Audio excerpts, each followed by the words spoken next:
Buenas tardes, jóvenes, ¿cómo están? ¿Me escuchan?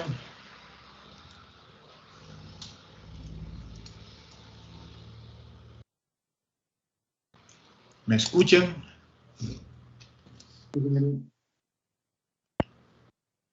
Bueno, continuemos con nuestras clases.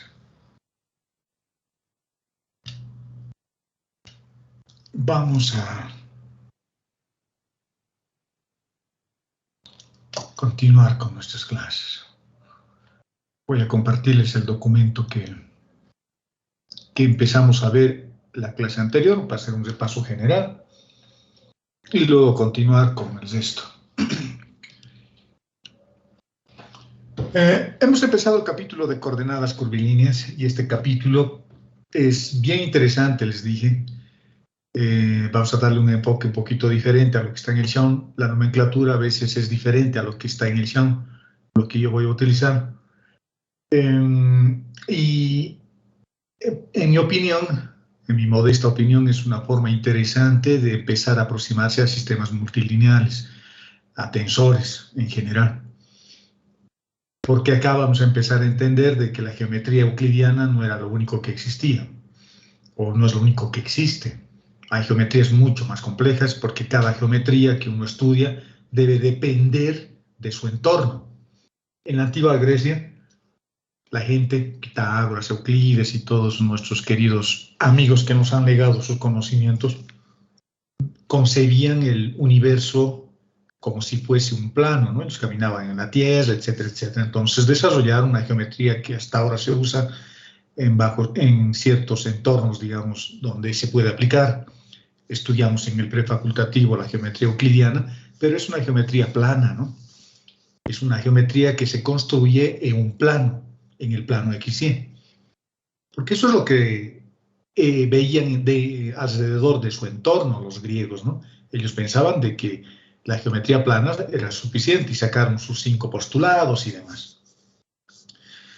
Luego aparecieron otro tipo de geometrías y la gente se empezó a preguntar qué pasa si yo quiero medir un área, por ejemplo, o una distancia, pero ya no una distancia sobre un plano, que es una distancia fácil, simplemente es la diferencia entre dos puntos. ¿Qué pasa si yo quiero medir una distancia siguiendo la forma o sobre una esfera, o sobre un cono, o sobre cualquier superficie que presente curvatura? O sea, la geometría es diferente, porque tiene que depender del entorno. Las bases vectoriales son diferentes, porque hablar de coordenadas curvilíneas es hablar de espacios vectoriales en entornos de Riemann. Entonces, eso es diferente, ¿no? Y eso es lo que hemos empezado a ver en la clase anterior, y una definición bastante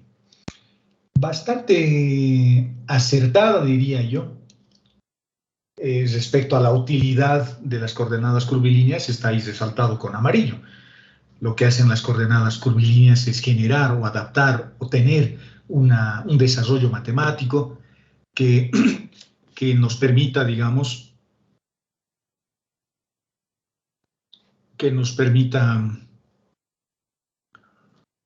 tener o que se adapte a la geometría del problema. Bueno, habilite la grabación, jóvenes.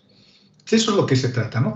Ahora, cuando hablamos de espacios vectoriales, definitivamente tenemos que hablar de sistemas de coordenadas, de sistemas de referencia, porque eso es en realidad lo que uno hace, ¿no? Lo que uno estudia, sistemas de referencia. Y el sistema de referencia básico, el más importante, es la base canónica, que es el que está descrito para un espacio vectorial euclidiano, es decir, plano. Y es una cosa como esta. Y dentro de este espacio vectorial lo que vamos a meter son esferas, vamos a meter distintas geometrías, ya sean geometrías de 2 dimensiones, geometrías de 3 dimensiones, dentro de este espacio vectorial de dimensión 3. Y por lo tanto yo voy a tener que describir esas nuevas geometrías a partir de las antiguas, que es la geometría o el espacio euclidiano que tenemos ahí. Para eso necesitamos definir unas coordenadas, ¿no? Unas coordenadas. Necesito tener una función cualquiera u que dependa de x, de y y de z, una función b que dependa de x, de y y de z, y una función w que depende de x, de y y de z. 3 funciones. Puede ser la ecuación de una esfera, puede ser la ecuación de un plano, puede ser la ecuación de un cono, puede ser la ecuación de un cilindro, etc. Cada una de estas funciones, pero son funciones, hay 4 variables. Esto no se puede graficar en el espacio, ¿no? Tridimensional. Entonces, lo que se hace es graficar sus superficies de nivel, hacer que U, que B y W en cada punto del espacio tome el valor de una constante. Por lo tanto, en cada punto del espacio voy a generar una esfera diferente, un cono diferente, un plano diferente, porque estoy dándole valores constantes. Y eso me va a permitir definir en cada punto del espacio una base diferente. Voy a empezar a definir dentro de este entorno bases diferentes. Digamos, yo voy a definir una base acá, digamos, en ese puntito. O puedo definir una base, no sé, digamos, por acá. O por acá. Y en cada uno de esos puntos voy a tener vectores base diferentes. Eso ya es una pequeña complicación, porque las bases van a cambiar en función del punto, porque la superficie tiene un entorno diferente respecto del punto. Imagínense que yo tengo una esfera por acá, y si yo quiero construir una base acá, esa base va a ser diferente a la base que yo tengo acá, o va a ser diferente a la base que puedo tener en cualquier otro punto, donde lo podemos ver más claramente, digamos ahí. Entonces son bases diferentes.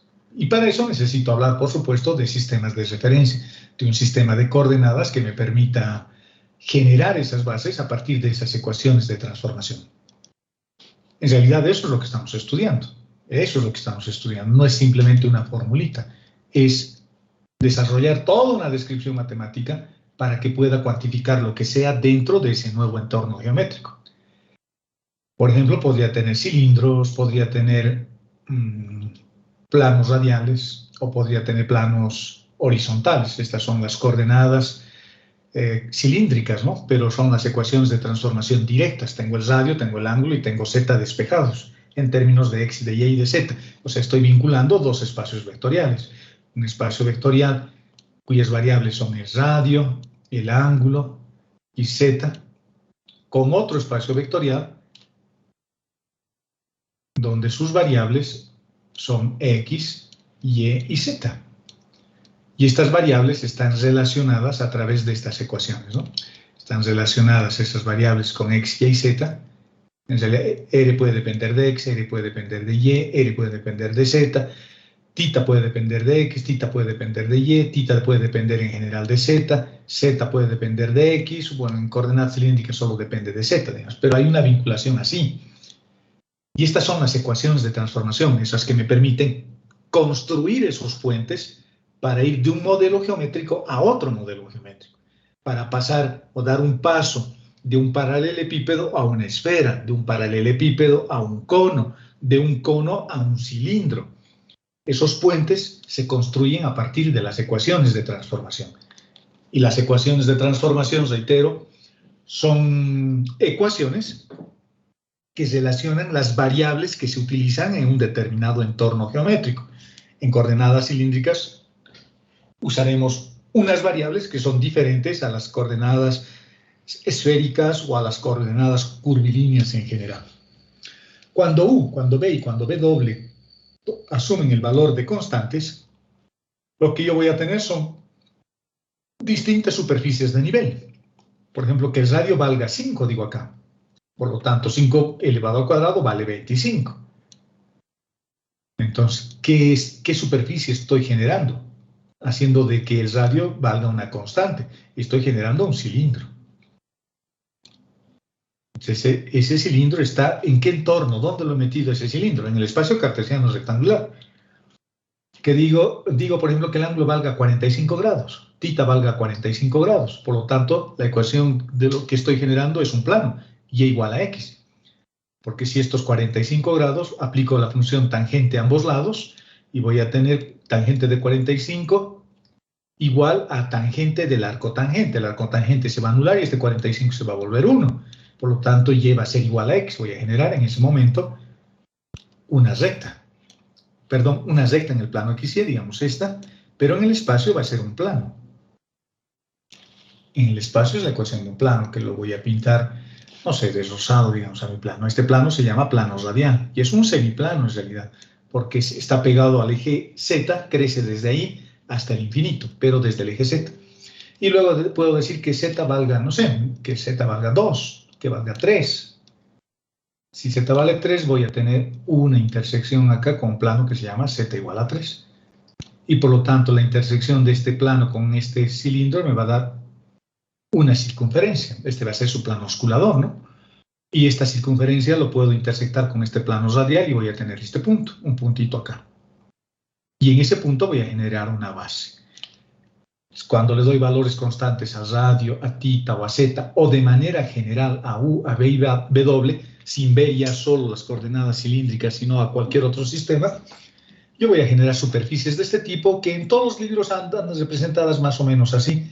Y a veces cuando uno por primera vez está viendo estas cosas, no se da cuenta, ¿no? ¿Qué será esto? Pero en realidad esto es una representación general, digamos, de algo que podría ser así. La superficie verde podría ser parte del cilindro, la superficie morada que tengo acá podría ser este plano y la superficie roja podría ser el plano radial.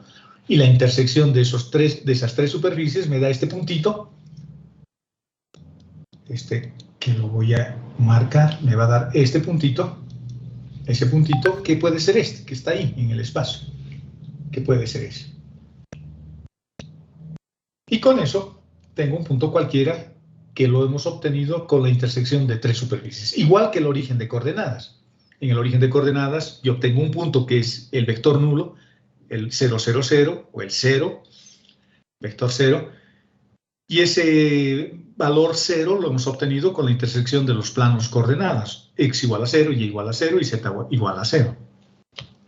Es exactamente igual. Ahora solo estoy generando un punto que ya no está en el origen de coordenadas. Ahora está en cualquier punto o en cualquier lugar del espacio. Por lo tanto, este puntito me va a permitir definir una base local en ese punto y válido solo para ese punto. Ahora, estas tres ecuaciones, bueno, en condiciones, esto es lo que hemos construido al principio, ¿no? Hemos partido de esta hipótesis, que sería unas ecuaciones como estas, viendo algo real. A partir de eso, yo en condiciones normales puedo despejar X, puedo despejar Y y puedo despejar Z y obtener estas otras ecuaciones que son las mismas. Son las mismas ecuaciones con las otras, solo que las hemos despejado. Solo que las hemos despejado en condiciones normales. Entonces, si antes tenía ecuaciones de este tipo, después de haber despejado voy a tener ecuaciones de este tipo. Pero son las mismas ecuaciones desde dos perspectivas diferentes. Ahora tengo X, Y y Z en función de R, de tita y de Z. Y antes tenía R, tita y Z en función o como variable o como funciones dependientes de las variables X, Y y Z. Pero ambas son ecuaciones de transformación. A estas se las llama ecuaciones de transformación directas, cuando tengo las nuevas variables despejadas en función de las antiguas, y estas es las ecuaciones de transformación indirectas, cuando tengo X, Y y Z despejadas en términos de R, de tita y de Z, pero son las mismas. Ahora, estas ecuaciones, voy a utilizar estas, que en general van a depender de U, de B y de W. ¿Por qué estoy usando estas ecuaciones de transformación indirectas? Estoy usando estas ecuaciones de transformación indirectas porque en realidad las variables son X, Y y Z. Solo que ahora X ya no es solo X, lo he disfrazado a X, lo he disfrazado con la forma de un radio y con la forma de un ángulo, por eso se llama X igual al radio y coseno del ángulo. Lo he parametrizado, lo he puesto como una función, he hecho una composición de funciones, pero la variable principal sigue siendo X. Y X, al igual que Y y al igual que Z, son las variables del espacio euclidiano, del espacio cartesiano rectangular.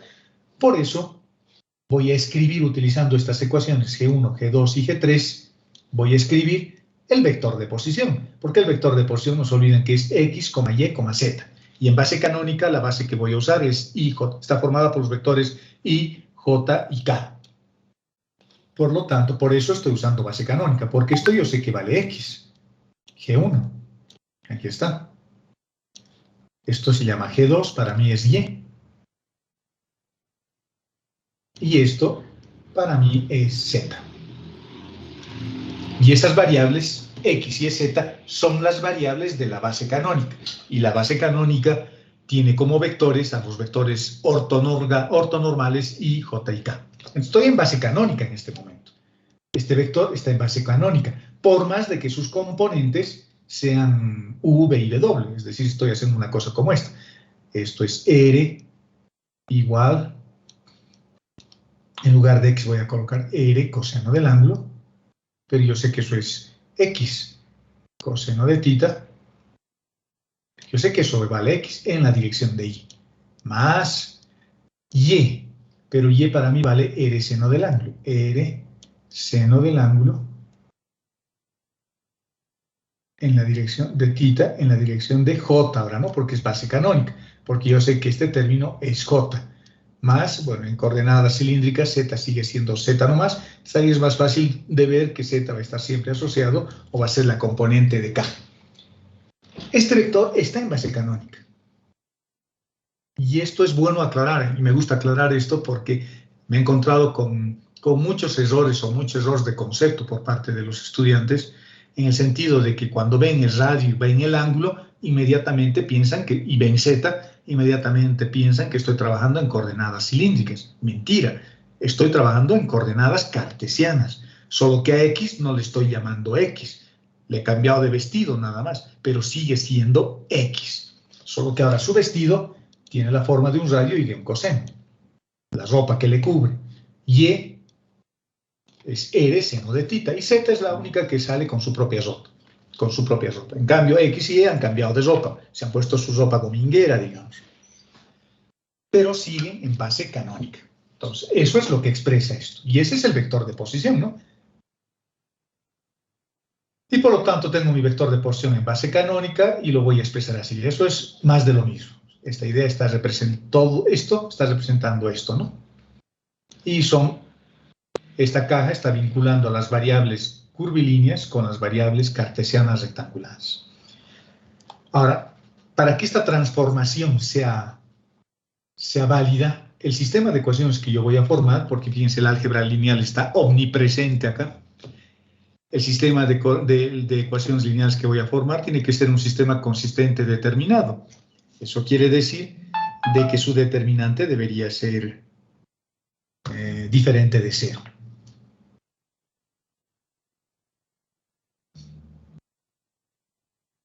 Espérenme un cachito.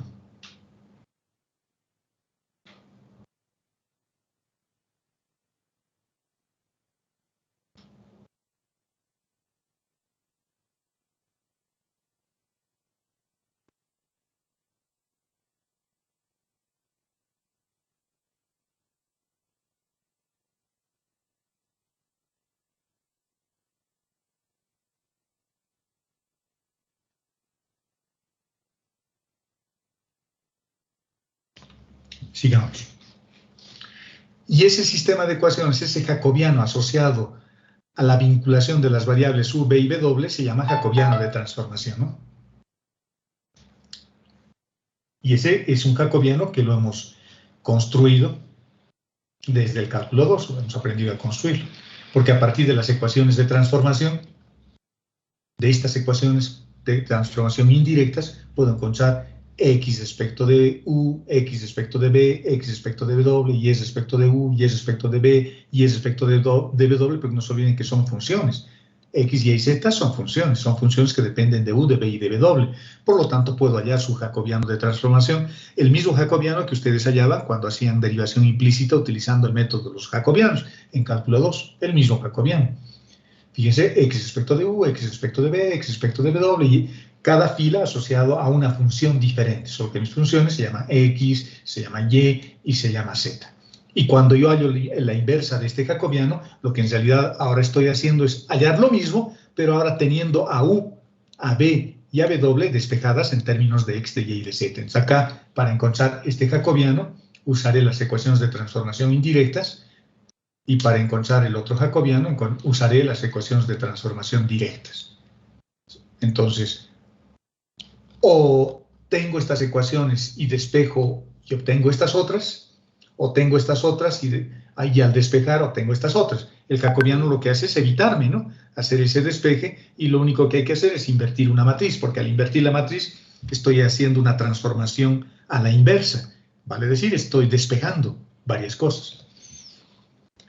Ahora, la transformación es válida cuando estos jacobianos son diferentes de 0, obviamente, porque de esa forma, si yo pensase de que este jacobiano es parecida a la matriz A de un sistema de ecuaciones lineales, Para que la solución sea consistente determinado, su determinante de la matriz A tiene que ser diferente de 0, para que la solución sea única, ¿no? Y no tenga soluciones parametrizadas. Entonces, esa es una forma de ver que la transformación que estoy haciendo es válida. Es decir, que el espacio vectorial no se está transformando. Parto de un espacio vectorial de dimensión 3 y voy a otro espacio vectorial de dimensión 3 diferente, pero también dimensión 3. En cambio, cuando el determinante, si el determinante se hiciese 0, lo que querría decir es de que las ecuaciones de transformación están comprimiendo al espacio vectorial y estaría partiendo de un espacio vectorial de dimensión 3 y me estaría yendo a un espacio vectorial de dimensión 2 o a un espacio vectorial de dimensión 1. Ese volumen se vuelve un plano o se vuelve una recta.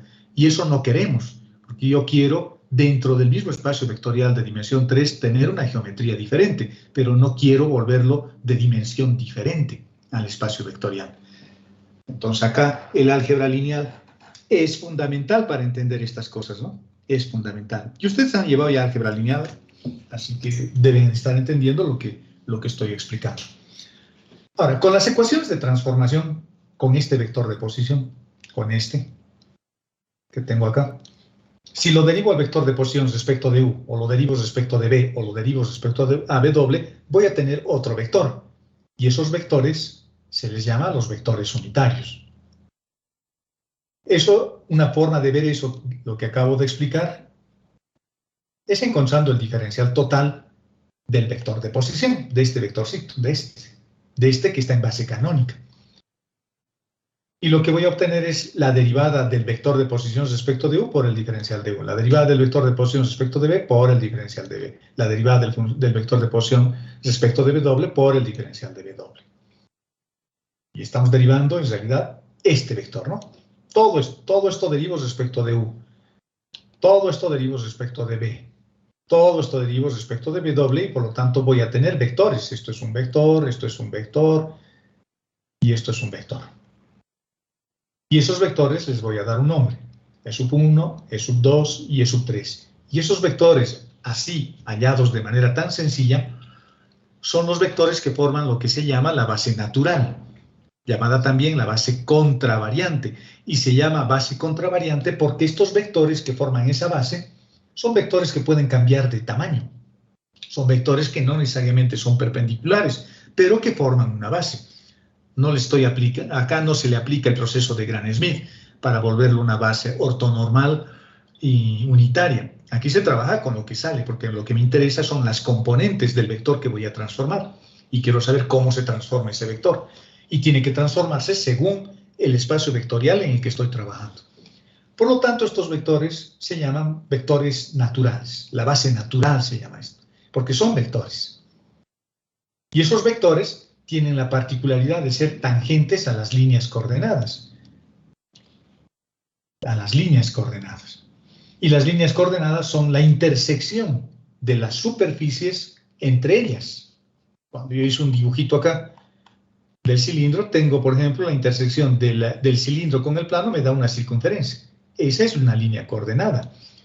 Cuando yo intersecto el plano con el plano radial con la esfera, perdón, con el cilindro, voy a obtener una recta.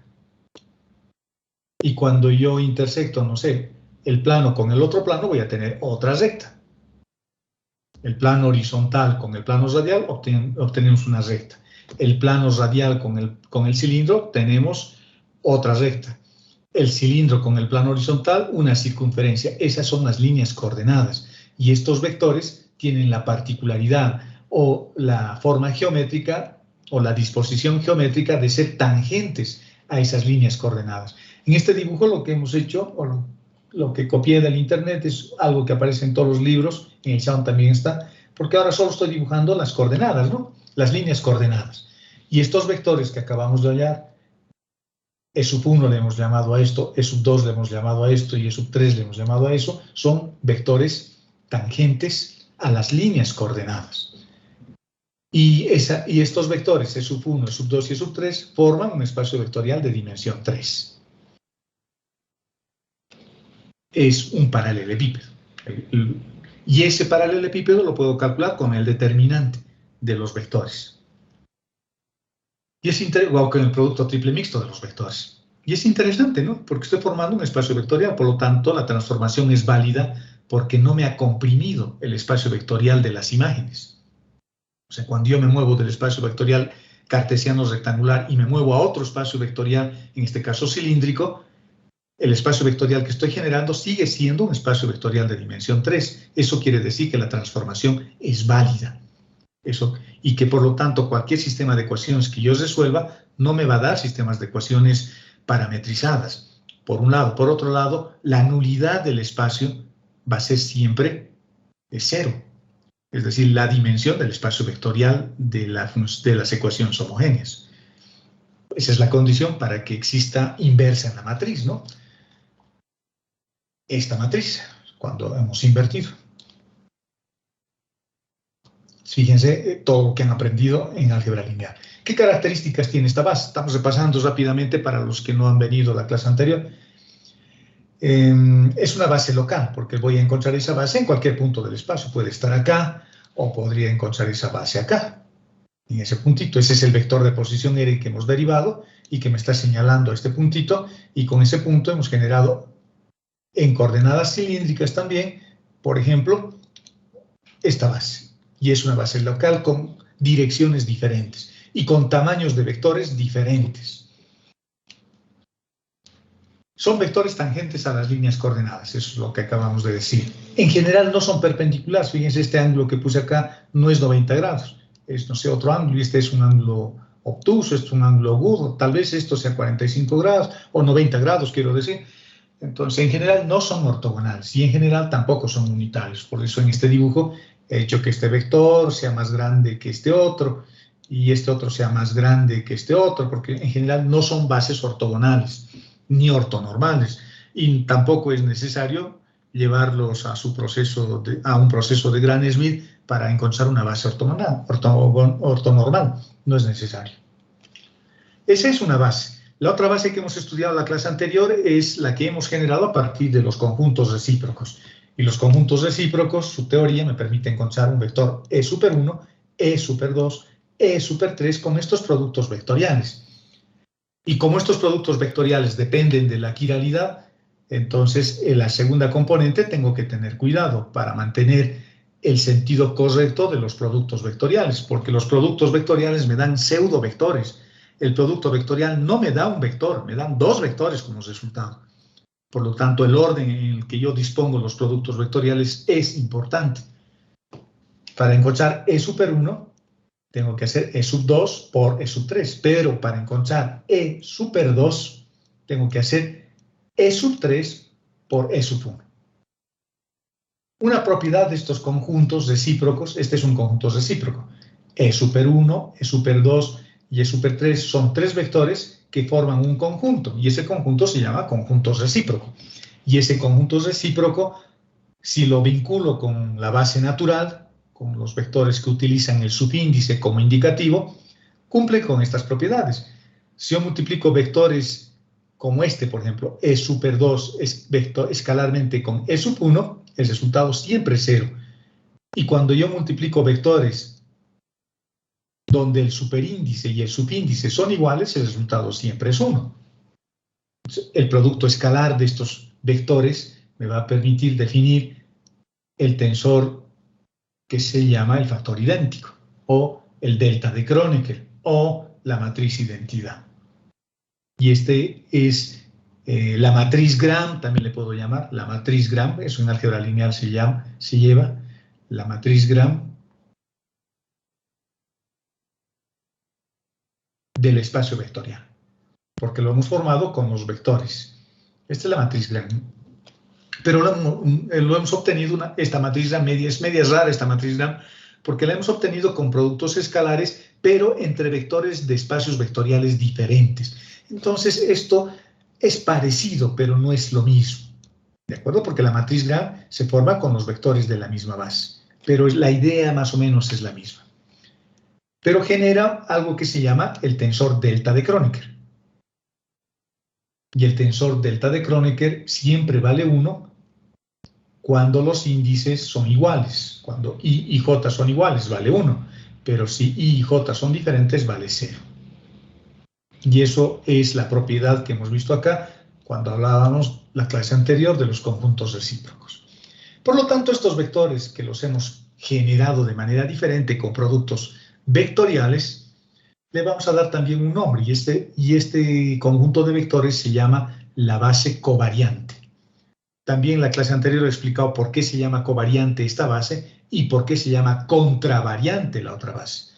Y la respuesta es sencilla, no sé, lo voy a repetir porque yo sé que se olvida.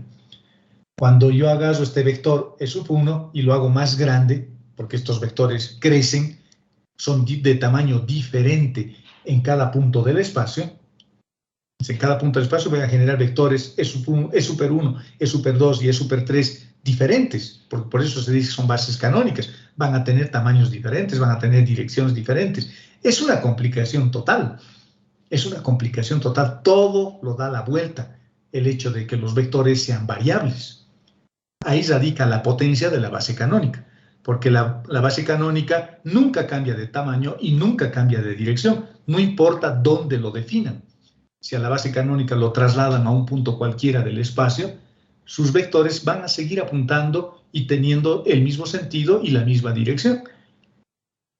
Y su tamaño va a seguir siendo unitario. En cambio, estos vectores, la base natural y la base covariante, cuando yo los transporto a otro punto del espacio, lo que hace estos vectores es cambiar de dirección y cambiar de tamaño. Y esa es la complicación de estas bases. ¿De acuerdo? Esa es la complicación de estas bases. Y formo triedros, ¿no? Formo triedros en cada punto del espacio.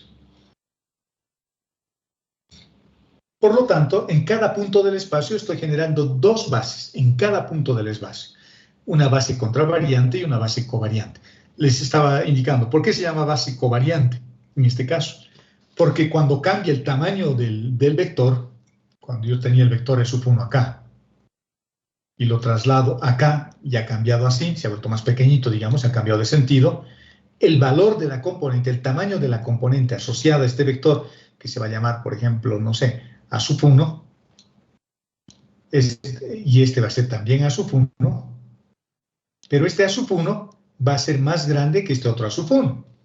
Por eso se llama base covariante, porque el tamaño de la componente cambia de manera proporcional al tamaño del vector. Si el vector crece, su componente crece. Si el vector decrece en otro punto del espacio, su componente también decrece. En cambio, la base contravariante, la base natural, es al revés. Porque si en este punto tengo este vector, su componente voy a suponer que es este. Bueno, la componente del vector no es un vector. Su componente es un escalar, la componente, ¿no? Lo voy a pintar, no sé, con color verde, digamos. Ese es su componente de este tamaño. Pero cuando a este vector lo traslado a otro lado y el vector crece, su componente, la componente asociada, decrece. Su componente asociada a este vector decrece.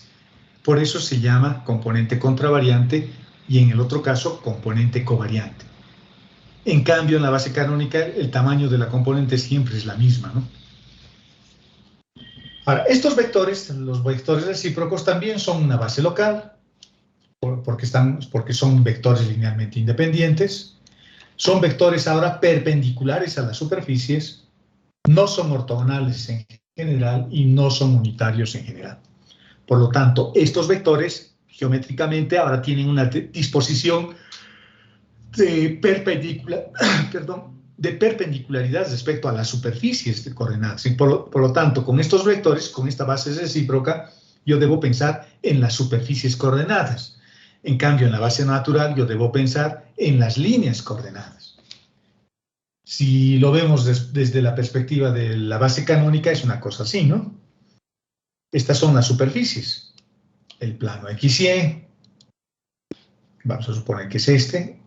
Esa es una superficie. Luego tengo el plano YZ, que podría ser, no sé, esta otra. Y luego tenemos el plano XZ. Y luego tenemos el plano XZ que lo vamos a pintar, no sé, de verde, digamos. O de azul. No sé qué color, celeste es, coño. Esos son los planos coordenados. Y las líneas coordenadas son los vectores, ¿no? Las rectas de intersección. La línea coordenada X, la línea coordenada Y y la línea coordenada Z. Cuando yo pienso en una base contravariante, la base natural, la primera que hemos definido, yo debo pensar en vectores que son tangentes a las líneas coordenadas. Vale decir, tengo que pensar en este tipo de vectores. Vamos a hacerlo más gruesito para que se vea. Esto es Y, esto es J y esto es K. Y estos vectores son tangentes al eje X, al eje Y y al eje Z. Por lo tanto, la base canónica es base contravariante, es base natural. Pero lo raro, no lo raro, sino lo lindo, es que estos vectores Y, J, K a su vez son perpendiculares a los planos coordenados. El vector Y es perpendicular al plano YZ. El vector K es perpendicular al plano XZ. Y el vector J es perpendicular al plano XZ. Por lo tanto, estos vectores no solo son tangentes a las líneas coordenadas, sino también son perpendiculares a las superficies coordenadas. Por eso decimos que la base canónica es contravariante y covariante al mismo tiempo. Es una base autorrecíproca. Luego, en la clase anterior empezamos a encontrar una relación entre las bases y hemos generado esta matriz, que es la matriz Gram. Ahora sí, esta es la matriz Gram, en su forma contravariante, si ustedes... No, en este caso sería en su forma... Sí, contravariante y en su forma covariante acá.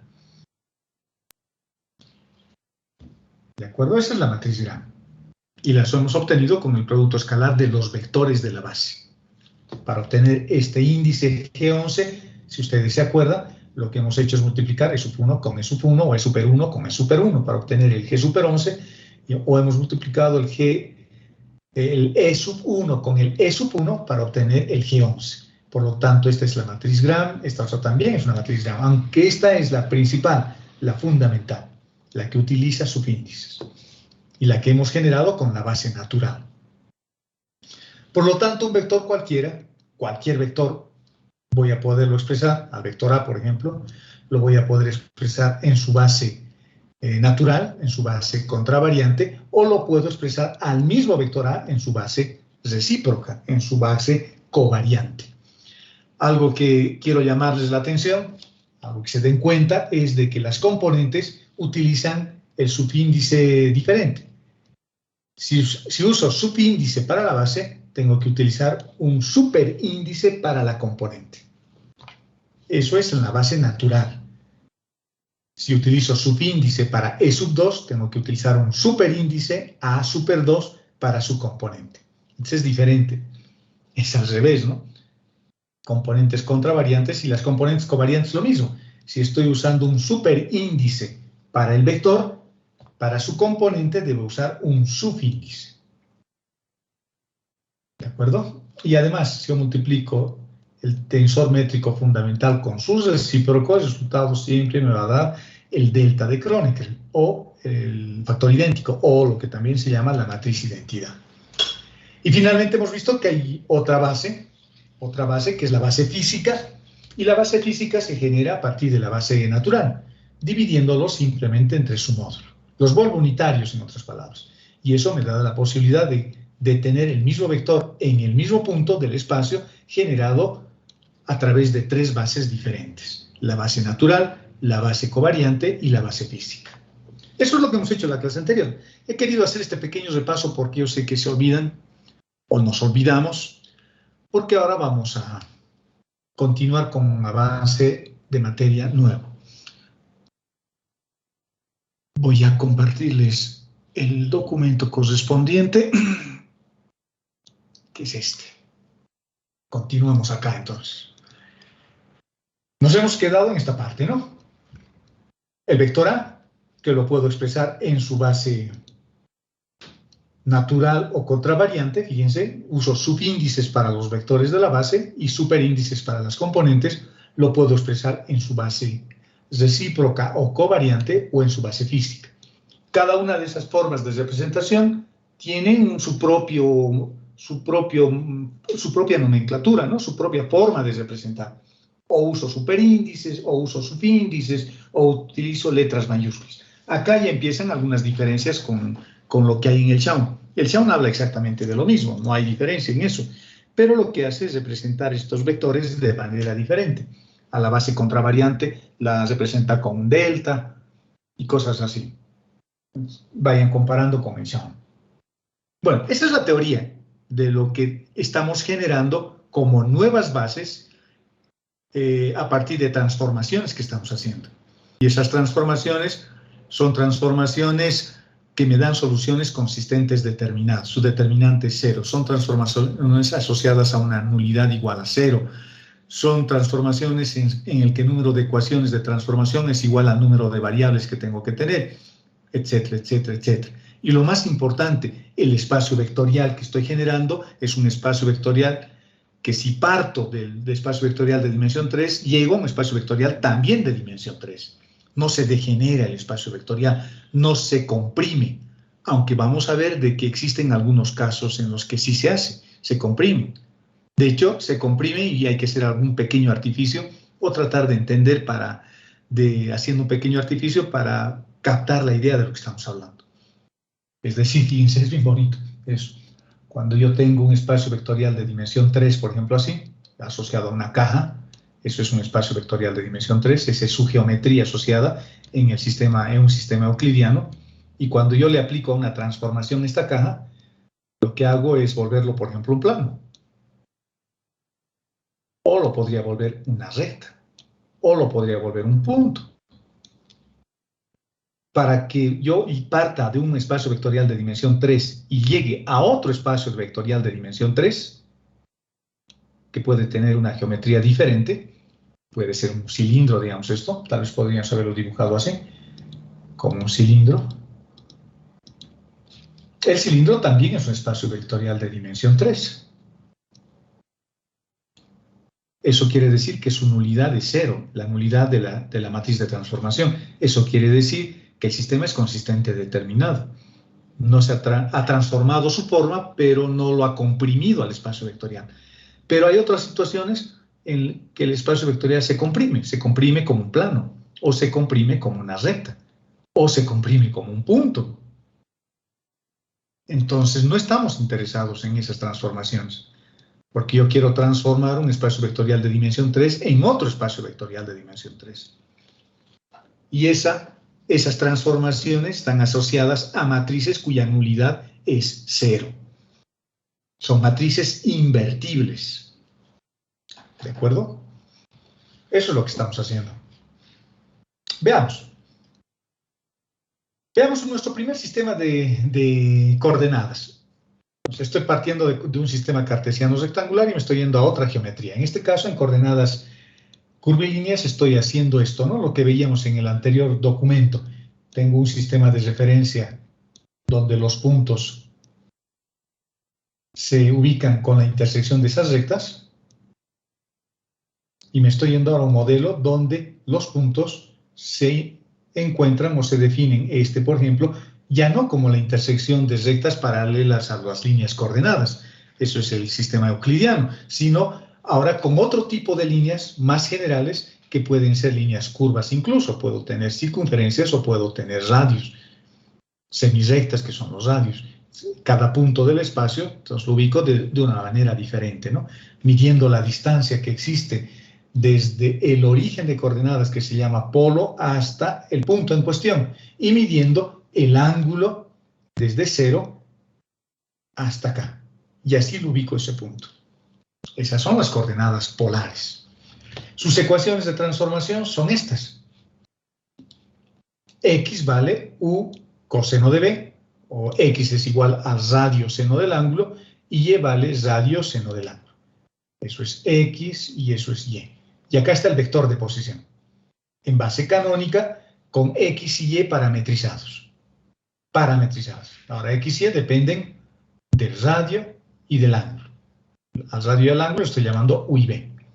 En condiciones normales puedo despejar, es lo que dijimos en nuestra teoría. En condiciones normales puedo despejar U y B, porque en estas ecuaciones, en las que tengo a la izquierda, en estas, tengo X despejado en términos de U y de B, y tengo Y despejado en términos de U y de B. Pero en condiciones normales puedo despejar ahora U en términos de X y de Y, y esta es su ecuación. U va a ser igual a la raíz de X al cuadrado más Y al cuadrado, y el ángulo B va a ser igual al arco tangente de Y sobre X. Eso es lo que nos decía la teoría, ¿no? La teoría que hemos visto en la clase anterior y que ahora hemos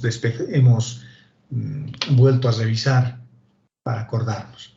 Ahora, ¿cuáles son los dominios de definición? El radio es una semirecta, el radio, que parta siempre del origen de coordenadas, por eso se llama semirecta, porque es la mitad de una recta, porque siempre se mide o parte del origen de coordenadas y se prolonga tanto como yo quiera.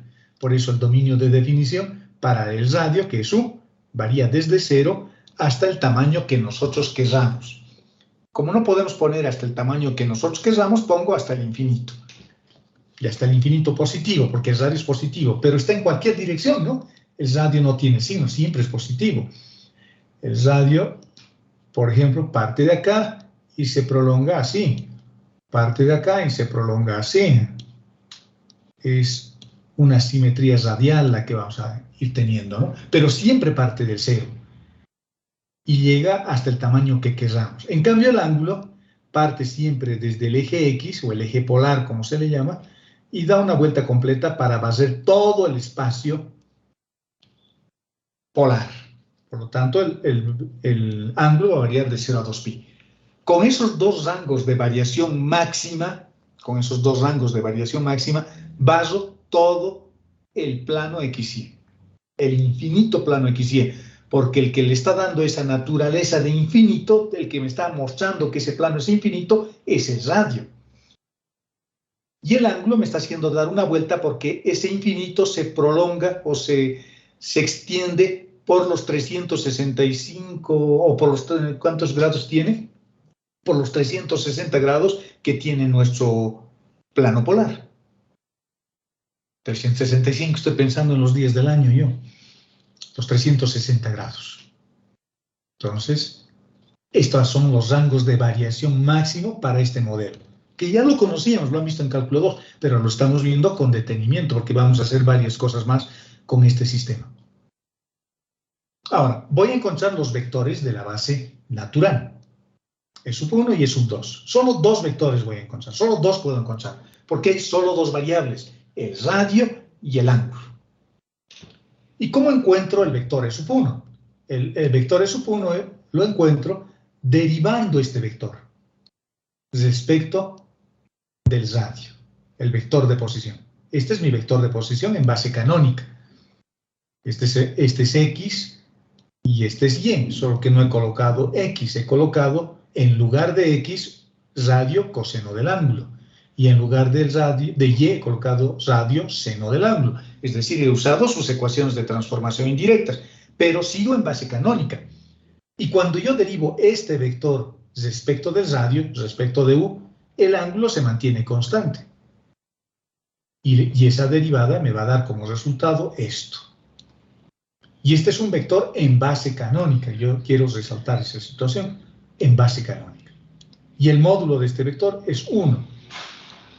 El módulo lo voy a hallar simplemente haciendo el producto escalar del vector U consigo mismo y utilizando la definición estándar de producto escalar. ¿De acuerdo? Y así encuentro el vector E sub 1. El vector E sub 1 es este, es un vector unitario para empezar, porque su módulo vale 1. El vector E sub 2 lo vamos a encontrar al derivar nuevamente el vector de posición. Al encontrar nuevamente el vector de posición, o al derivar nuevamente el vector de posición, ahora respecto de la otra variable que es B. Voy a tener X respecto de B, me va a dar menos U seno de B, porque ahora voy a derivar la función coseno, el radio se mantiene, y la función coseno al derivarse se vuelve negativo, ¿no? Por eso aparece ese signo, y luego derivo y respecto de b, y eso es el radio por el coseno de b. Y este es un vector, fíjense, que ya no es unitario. El tamaño de ese vector vale u. Esto me está diciendo, jóvenes, atención, esto me está diciendo que este sistema degenera. Porque si el radio es tan pequeño que se acerca al origen de coordenadas, el determinante de la matriz de transformación o del jacobiano que hemos visto hace rato, se vuelve cero. Se vuelve cero. Vamos a ver acá. Aquí tengo los vectores que hemos hallado. Los vectores que hemos hallado, E sub 1 y E sub 2, los voy a llevar a una forma matricial. Aquí tengo los vectores de la base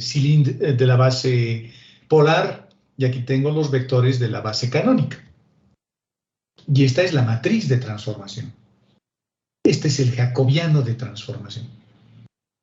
Porque si yo hago coseno de b multiplicado por u coseno de b, me va a dar u coseno al cuadrado menos u seno de b multiplicado por seno de b. Eso me va a dar más u seno al cuadrado. Por lo tanto, voy a tener un coseno al cuadrado más un seno al cuadrado, todo multiplicado por u. El resultado es u, y eso es el jacobiano de transformación. Y lo estoy obteniendo a partir de estas ecuaciones que me relacionan los vectores de la base polar con los vectores de la base canónica. Los dos espacios vectoriales que están interactuando. Uno se está transformando en el otro. Este espacio vectorial que está formado por estas líneas paralelas a los ejes coordenados, que se llama sistema cartesiano rectangular, y cada una de estas líneas tiene la dirección del vector y la dirección del vector j, porque estamos en esa base, I y j. Ahora se está transformando en un modelo donde esas líneas se han vuelto circunferencias de distinto radio, una de esas líneas, y las otras líneas se han vuelto radios, semirectas. Es lo que hemos hecho con la transformación. ¿Y cómo hemos logrado esa transformación? A través de las ecuaciones de transformación. Son aplicaciones las que estamos haciendo, ¿no? Igual que en el álgebra lineal. Y su matriz de transformación es esta. Esta es su matriz de transformación, porque es la que está vinculando a ambos espacios vectoriales. Y este determinante vale u, el jacobiano de transformación. Su determinante vale u. Pero fíjense, ¿qué pasa si el radio se va acercando cada vez más al origen de coordenadas? Lo que ocurre es que este espacio vectorial se expande transversalmente. Ya deja de ser un plano y se vuelve una recta. Entonces ahí la transformación ya no es válida en ese momento. Pero en el origen de coordenadas va a ocurrir eso, ¿no? Cuando el radio valga 0. ¿Se dan cuenta? Qué interesante, ¿no? Qué interesante. El sistema cartesiano rectangular o el sistema polar que estamos estudiando ahora degenera a medida que el radio se acerca al origen de coordenadas. Y se va volviendo un espacio, perdón, y se va volviendo de un espacio vectorial de dimensión 2 en un espacio vectorial de dimensión 1. Por eso en algunos libros dicen que este espacio vectorial degenera y se expande transversalmente. Tiene sus problemas. Sigamos. Volviendo a las ecuaciones, simplemente a las ecuaciones, sin darle ninguna idea intuitiva a lo que estamos haciendo, yo puedo siempre poder factorizar, ¿no? O puedo resolver este sistema de ecuaciones. Yo invierto esta matriz, puedo despejar X y Y. Y despejo, perdón, Y y J. Y puedo tener las dos bases en función de las otras dos. Los dos vectores en función de los otros dos. Aquí tengo la base natural, la base polar, en términos de I y J. Y aquí tengo I y J en términos de sub 1 y E sub 2. ¿Para qué hago eso? ¿Para qué yo despejo I y J en términos de E sub 1 o E sub 2? ¿Para qué yo hago eso? Para transformar vectores. Porque según la teoría que hemos aprendido en el álgebra lineal, la transformación es real, la transformación se efectiviza, la transformación se realiza únicamente si transformo la base del espacio vectorial. Por eso les decía que acá nuestro vector, este vector, sigue en base canónica porque yo sigo viendo I y sigo viendo J. Para ver si la transformación se ha efectivizado, tengo que ver cuáles son sus vectores que están generando a este vector que se llama el vector de posición. Yo aquí veo el vector I y veo el vector J. Por lo tanto, este vector está en base canónica. Y las componentes simplemente las he pintado de otro color. Un color que se llama radio y un color que se llama ángulo. Solo los he pintado. Pero este vector sigue en base canónica. ¿Cuándo se transforma un vector realmente? Según el teorema que han debido estudiar en el álgebra lineal, la transformación únicamente es válida cuando transformo los vectores de la base, este y este. Y cuando hago y para hacer esa transformación necesito colocar I y J en términos de la base polar, en este caso. Por eso estoy haciendo todo esto, para hacer la transformación luego de un vector. Imagínense que tengo un campo vectorial que está atravesando una superficie y el campo vectorial, supónganse que me lo han dado en coordenadas esféricas. Me lo pueden dar, ¿no? En coordenadas esféricas. Entonces, si yo quiero resolverlo en coordenadas cartesianas rectangulares, ese campo vectorial que está atravesando la superficie esférica, tengo que transformarlas y tengo que transformarla a partir de la transformación de la base. Por lo tanto, necesitaré estas ecuaciones para que yo transforme, yo reemplace E sub 1 y E sub 2 de coordenadas, por ejemplo, polares, y obtenga un vector que ahora esté en términos de I y de J. Y si yo tengo un vector en términos de I y de J, necesito saber cuánto vale I y necesito saber cuánto vale J para que yo reemplace esos valores de I y de J en los vectores de la base que define el campo vectorial que estoy estudiando. ¿De acuerdo? Sigamos. Como ya tengo mis vectores, E sub 1 y E sub 2, lo que voy a hacer es encontrar su matriz Gram. La matriz Gram se encuentra a partir de los vectores de la base natural. Pero ya no le vamos a llamar matriz Gram, le vamos a llamar el tensor métrico. El tensor métrico. Y el tensor métrico es el tensor más importante de un espacio vectorial.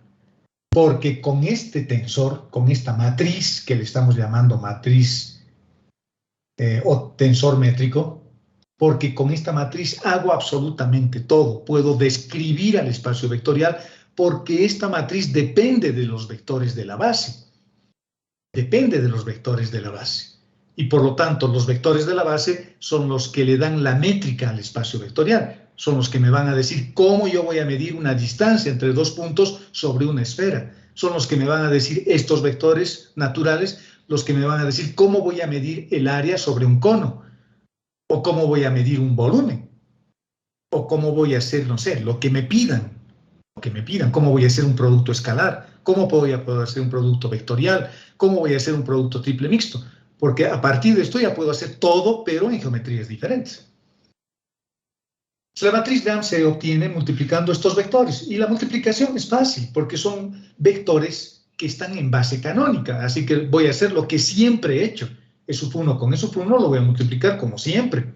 E sub 1 con E sub 2 como siempre. Como hacíamos los productos escalares o los productos puntos en cálculo 2 cuando quería hallar el vector direccional de una recta, o el vector normal de un plano, o lo que sea, o cuando querías un producto triple mixto, lo que sea. Acá es lo mismo, exactamente lo mismo.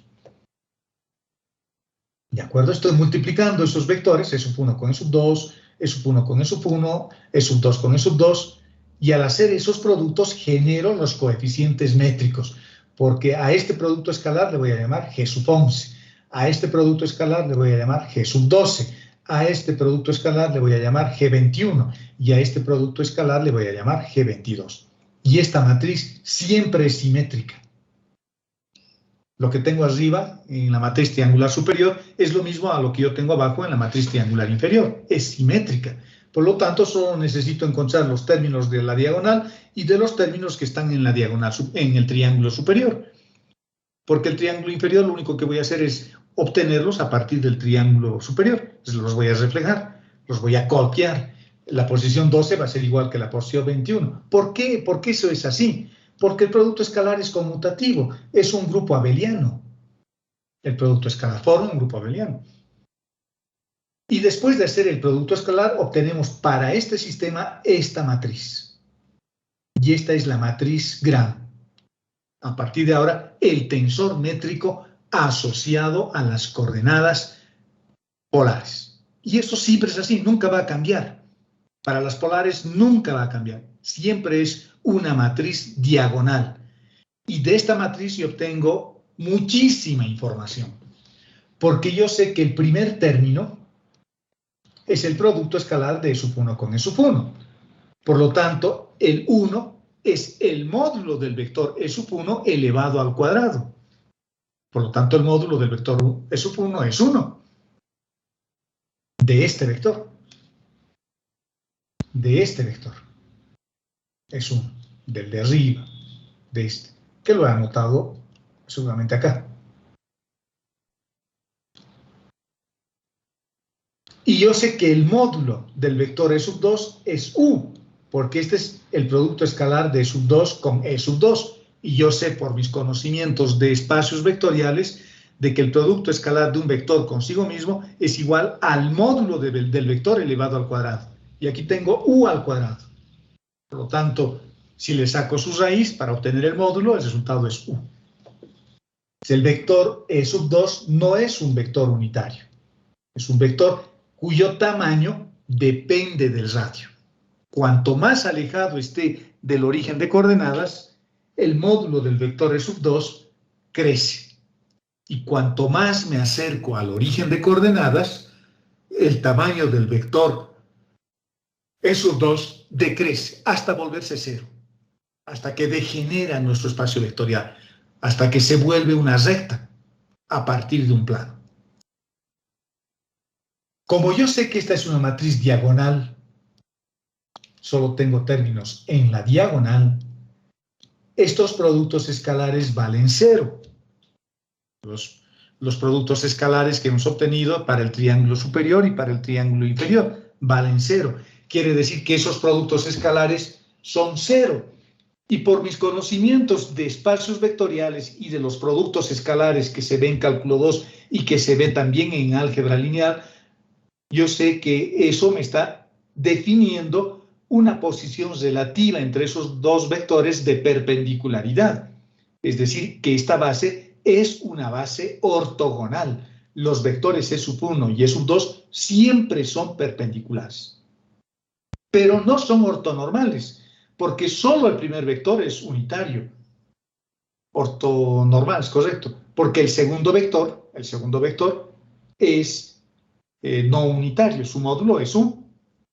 Su módulo tiene el tamaño del radio. La inversa de esta matriz me va a permitir tener los G super 11. Los G super 11. La inversa de la matriz. Lo que hemos visto hace un momento. Esta es la matriz asociada con los conjuntos recíprocos. Y solamente lo obtengo invirtiendo esta matriz. Y la inversa de esta matriz, al ser una matriz elemental, es o está formada por los recíprocos de los términos de la diagonal. Por lo tanto, siempre es útil trabajar con bases ortogonales. Porque las bases ortogonales las puedo fácilmente invertir. Y sería más fácil todavía si la base fuera ortonormal. Porque la inversa que yo necesitaría calcular no es más que su transpuesta. Fíjense, acá el álgebra lineal sigue enervado, ¿no? Sigue enervado. Sigamos. Ya hemos hallado la relación entre bases, ya hemos hallado la matriz o el tensor métrico fundamental y ya hemos hallado su recíproco. Esta es la matriz formada por los primeros coeficientes métricos y esta es la matriz formada por los segundos coeficientes métricos. ¿Cómo yo hallo el elemento de arco. Ahora, fíjense, yo voy a empezar a querer hacer cosas con este modelo, ¿no? Yo ya empiezo a querer hacer cosas, ya no me puedo quedar simplemente con la formulita y decir, ay, qué bonito eso y ¿para qué sirve? La primera aplicación, la más inmediata y que está asociada con la métrica del espacio vectorial, es la longitud del arco. En un espacio vectorial, jóvenes, siempre es importante definir su longitud de arco o la distancia entre dos puntos. Y esa distancia entre dos puntos en el sistema cartesiano rectangular es fácil, es pitagórico. La distancia de acá a acá. Es pitagórico, no es Pitágoras. O euclidiano, y es la diferencia entre dos puntos, nada más. Pero ¿qué pasa si yo quiero medir la distancia sobre una esfera? Y Pitágoras deja de existir. Yo tengo aquí un puntito y tengo otro puntito. Ahora, la distancia es una longitud de arco. Esta también es una longitud de arco. Y esta también es una longitud de arco. Pero esta es una longitud de arco recta. Y lo puedo encontrar haciendo la diferencia entre dos puntos. En cambio, esta otra longitud de arco, esta distancia entre estos dos puntos, lo tengo que obtener tomando en cuenta su métrica. O sea, tomando en cuenta este tensor. Este. Y es fácil. Lo único que hago es lo siguiente. Me fijo este término, 1, y coloco, voy a borrar esta parte para hacerme campito y luego les voy a mostrar la formulita ya bien escrita. Estoy viendo este tensor. Estoy viendo este. Para encontrar la longitud de arco. Entonces, ¿cómo hago? Digo, mi longitud de arco, el diferencial de ese, caramba, siempre me pasa eso. Aquí estamos, después de ese salto cuántico que ha hecho nuestra computadora. El diferencial de arco elevado al cuadrado, porque la longitud de arco siempre está dentro de una raíz, ¿no? Se calcula con una raíz. La longitud de arco elevado al cuadrado, fíjense cómo lo obtengo de la matriz Gram, de la matriz del tensor métrico fundamental. Me fijo este término, pongo 1. ¿En qué posición está? En la posición G11. Esa es la posición G11. Voy a ver esto. Está en la posición G11. El 1 está asociada a la variable radio. El 2 está asociado a la variable ángulo. Si estuviera en cilíndricas, el 3 estuviera asociado a la variable z. Por lo tanto, cada número está asociado a una de las variables y el 1 está asociado a la variable radio en coordenadas polares. Y aquí tengo dos unos, 1, 1. Por lo tanto, como estoy hallando la forma diferencial, esto será el 1 por el diferencial de x y por el diferencial de x. 2 veces la variable 1. Por lo tanto, eso es el diferencial de x al cuadrado. Luego paso al segundo término, a este. Pongo 0 y esto es la posición 12. Por lo tanto, será diferencial, no es radio, perdón, es r. Este será diferencial de r porque es radio y el 2 será diferencial de θ porque el 2 está asociado al ángulo. Empiezo a sumar todos los términos, en otras palabras, más voy al siguiente, que es este. Este está en la posición 21 y su coeficiente vale 0. Entonces pongo 0 por el diferencial del ángulo y el 1 por el diferencial del radio. Más, me falta sumar uno más, tengo que sumar 4 términos. Este, pongo u al cuadrado, y ese está en la posición 22. Por lo tanto, será diferencial de θ por el diferencial de θ. En otras palabras, el diferencial de θ elevado al cuadrado. Y así obtengo la primera expresión útil y matemática para encontrar la longitud de arco, o una expresión mejor, una descripción, un desarrollo matemático que puedo aplicar en un entorno polar. Entonces, así mido las distancias en el plano polar, con esta expresión que ya no es pitagórica. Esto que he desarrollado así con una letra tan triste y tan pobre como he puesto acá, está acá más bonito. Los ceros que hemos visto y los términos cuadráticos que aparecen para el radio y para el ángulo. Y al final se reduce a esto. a la ecuación que tengo abajo, a la ecuación que tenemos acá, ¿no? Y a esto también se le llama métrica del espacio vectorial. Y a partir de esta matriz puedo obtener la matriz Gram o el tensor métrico fundamental. Me fijo, ¿cuánto vale el coeficiente numérico del diferencial de U? Que tengo 2, por eso está al cuadrado. Ahí tengo un 1 acá, entonces 1 pongo en la posición 11. ¿Hay términos cruzados? ¿Hay diferencial de R por el diferencial de θ? No, no hay 1 y 2, por lo tanto el G12 vale 0. Este otro sería el 21, θ asociado a 2 y el radio asociado a 1. Este es el G21. En la posición G21 hay 0, se pone 0.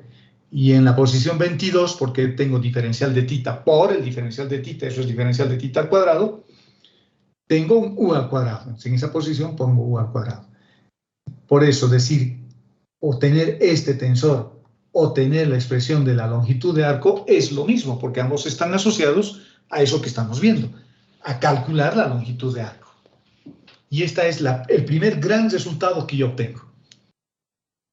¿Y por qué es mi primer gran resultado que obtengo? Porque dejo de hacer teoría. Y ahora tengo una forma, una expresión matemática, debo felicitarme, que me va a permitir encontrar o calcular la distancia cuando tengo coordenadas polares, cuando es el radio el que está variando y cuando es el ángulo el que está variando.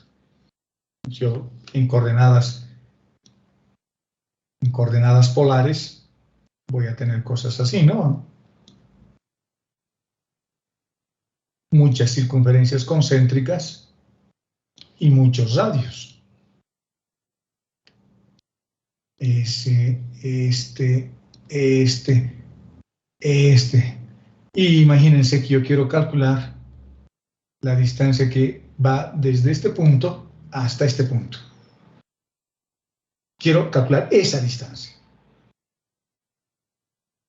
Y si quiero calcular esa distancia en coordenadas polares, tendré que saber cuánto vale el radio y cuánto vale el ángulo en este punto y cuánto vale el radio y cuánto vale el ángulo en este punto. Porque ahí cuando resuelva esta integral, lo colocaré todo en términos del radio o todo en términos del ángulo, igual que se calculaban las longitudes de arco en coordenadas cartesianas rectangulares, y estaremos calculando esa distancia. ¿De acuerdo? Ahora, ¿dónde están los vectores? Hemos dicho que los vectores son bases locales. Fíjense que el vector E sub 1, el que hemos obtenido derivando el vector de posición respecto del radio, es un vector que siempre es perpendicular a las líneas coordenadas, en este caso a las circunferencias, siempre es perpendicular a las circunferencias, E sub 1. Y es un vector que no cambia su tamaño, siempre es unitario. Si ustedes se acuerdan, E sub 1 era coseno del ángulo, θ,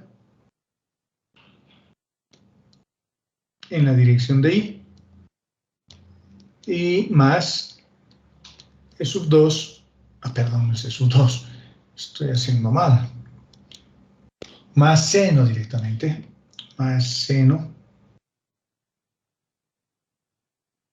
de θ en la dirección de J. En la dirección de J. Ese es el vector E sub 1. Y este es un vector que tiene simetría radial. Por eso este vector son como los rayos del sol. Cuando ustedes se enamoran, dicen, no, tú eres mi sol. Le están diciendo que son perpendiculares a las líneas coordenadas.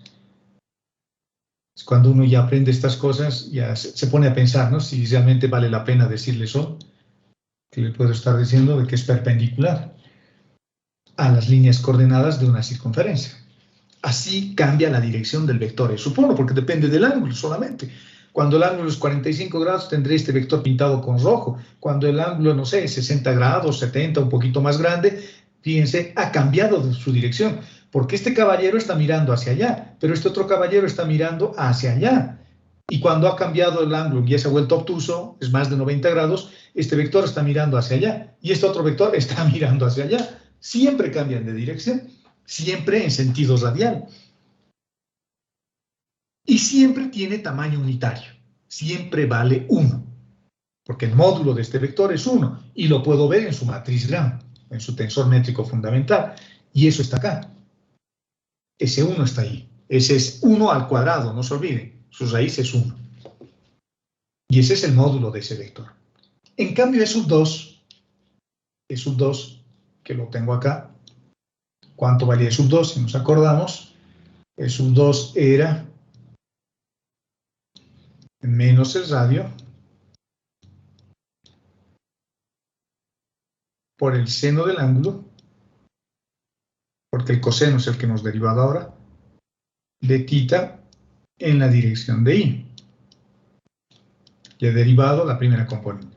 Más R, tenía que derivar el seno, eso es coseno. Coseno de θ en la dirección de J. Este vector, para cualquier valor de ángulo, si ustedes le dan al radio un valor de 1 y a θ igual a 45 grados, por ejemplo, puedo hacer eso, ¿no? Voy a decir que el radio valga 1 y θ valga 45 grados. Entonces, ese vector, ¿cuál va a ser? Ese vector E sub 2 va a ser... No es más fácil pondremos porque se me dificulta escribir. Le pondremos 90 grados que sea el ángulo. Entonces voy a tener menos 1. Seno de 90 vale menos 1. Menos 1 en la dirección de I. Porque el radio hemos dicho que vale 1. Y esto se hace 0. Y esto se hace 0. Coseno de 90 grados. Por lo tanto, ¿dónde está ese vector? E sub 2. Está apuntando en la dirección contraria al vector I. Y no tiene componente en la dirección de J. Ahí está ese vector. Entonces, fíjense que el vector E sub 2 siempre va a ser tangencial a la línea coordenada, porque es base natural, ¿no? Y así va variando. Y además va cambiando de tamaño, porque si mi circunferencia es más grande, ese vector va a ser más grande, porque va a depender del tamaño del radio. Y cuando me acerque al origen de coordenadas, el radio se va a hacer cada vez más pequeño hasta que se hace 0. Y cuando se hace 0, el sistema polar degenera, se expande transversalmente. Las imágenes de la transformación se han vuelto rectas, ya no un plano. ¿De acuerdo? Ese es el sistema polar y esos son sus elementos constitutivos más importantes del sistema polar. Veamos cilíndricas. Veamos las cilíndricas. Vamos a borrar esto. Veamos las cilíndricas. Necesito las ecuaciones de transformación. Perfecto. Eso es fácil. X es igual al radio por el coseno del ángulo, Y es igual al radio por el seno del ángulo y Z es igual a Z. Solo que aquí estoy usando, en lugar de radio, estoy usando la letra U. En lugar de B, del ángulo θ, estoy usando B. Y en lugar de Z, estoy usando W. Z es igual a W. Ecuaciones de transformación indirectas y ecuaciones de transformación directas. Aquí tengo X, Y y Z despejados. Y aquí tengo U, B y Z despejadas. Y W, en realidad debía haber colocado W acá, ¿no? Me he equivocado. Debía haber colocado W igual a Z. Invertir simplemente. Porque ahora tengo U, B y W despejadas. Si U toma el valor de una constante, lo que hicimos hace rato, si U vale 2, por ejemplo, tengo un cilindro en el espacio.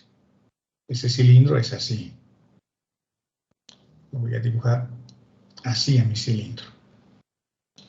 Medio mal dibujado, pero espero que ustedes son jóvenes, así que su imaginación es más fértil que la mía, ¿no? Esto es un plano, porque si θ vale 45 grados, lo que hemos hecho hace rato, si θ vale 45 grados, el arco tangente de 45 vale 1, y tengo Y igual a X, o de tangente, el tangente de 45 grados vale 1, y voy a tener Y igual a X. O sea, tengo una recta así, en el plano XY, pero en el espacio es un plano. Y tengo ese plano. Ese plano es el plano radial, es como una puerta cuyas bisagras están coladas pegadas, clavadas, entornilladas, lo que ustedes quieran, al eje Z. Y se va moviendo esa puerta, ¿no? Va girando alrededor del eje Z. Es un semiplano en realidad.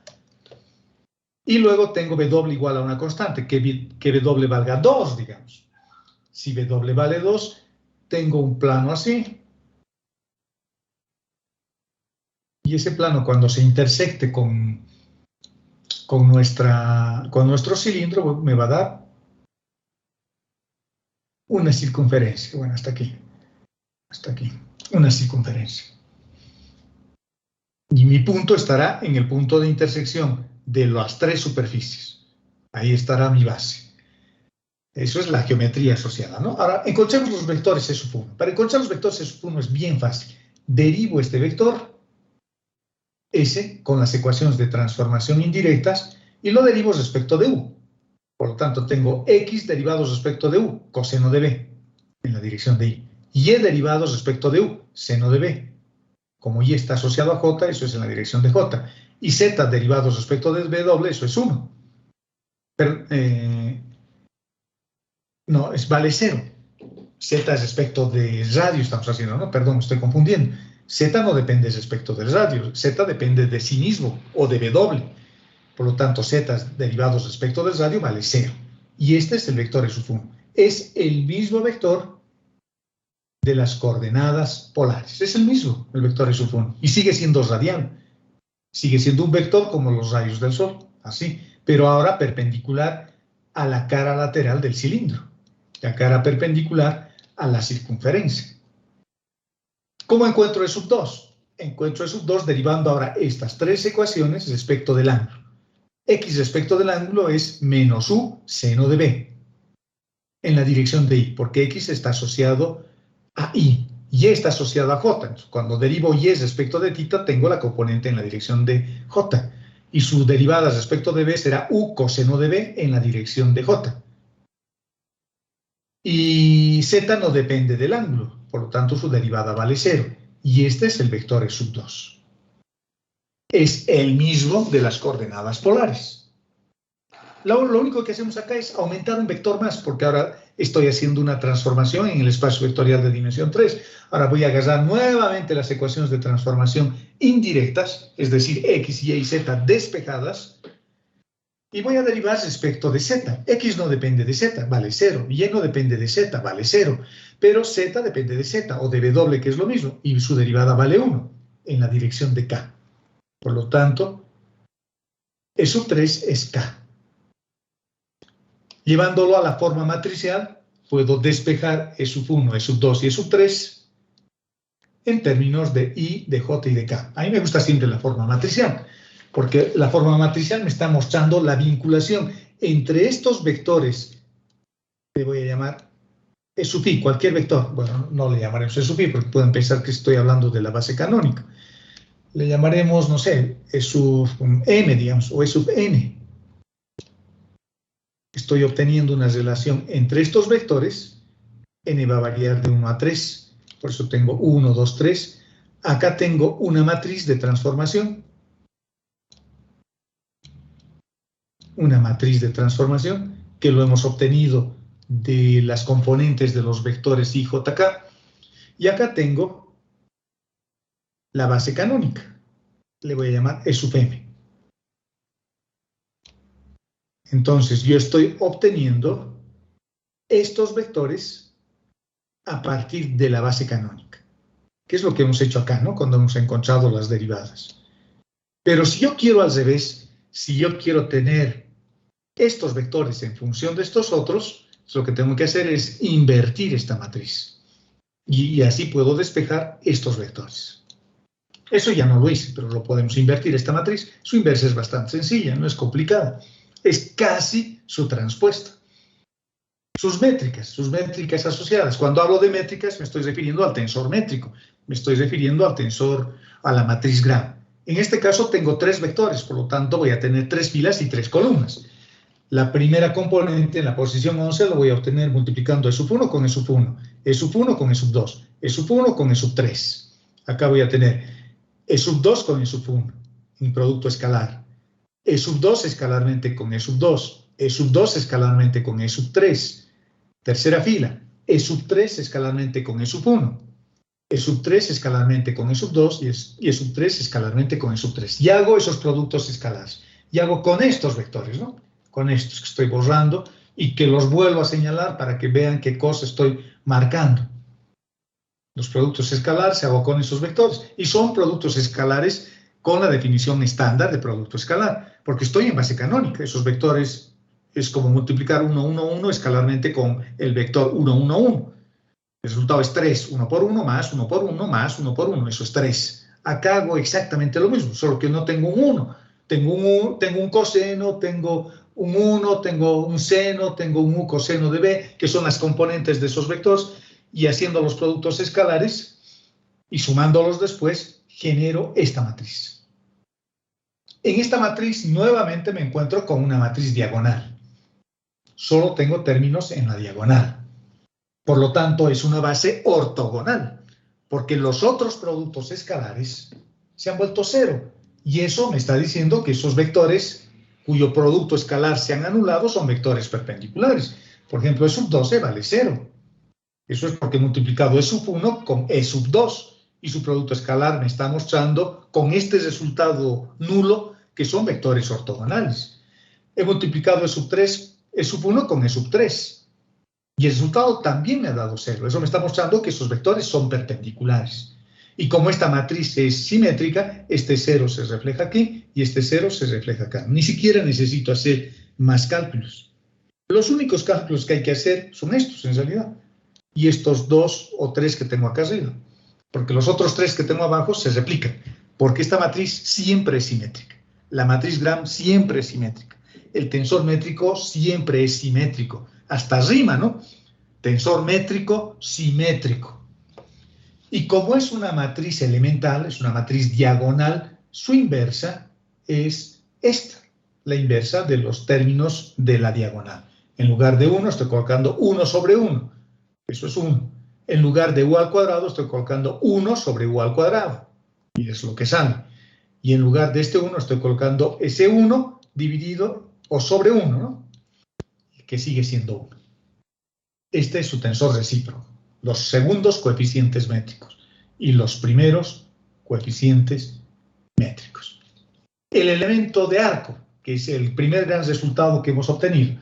El elemento de arco se obtiene del tensor métrico fundamental, que es este, de los primeros coeficientes métricos. Por lo tanto, haciendo lo mismo que hace rato, voy a tener 1 diferencial de r al cuadrado. Los están con 0, ni siquiera los voy a ver. El siguiente que voy a sumar es este. U al cuadrado por el diferencial de θ al cuadrado. Y este será 1 por el diferencial de z al cuadrado. Y esta es su métrica.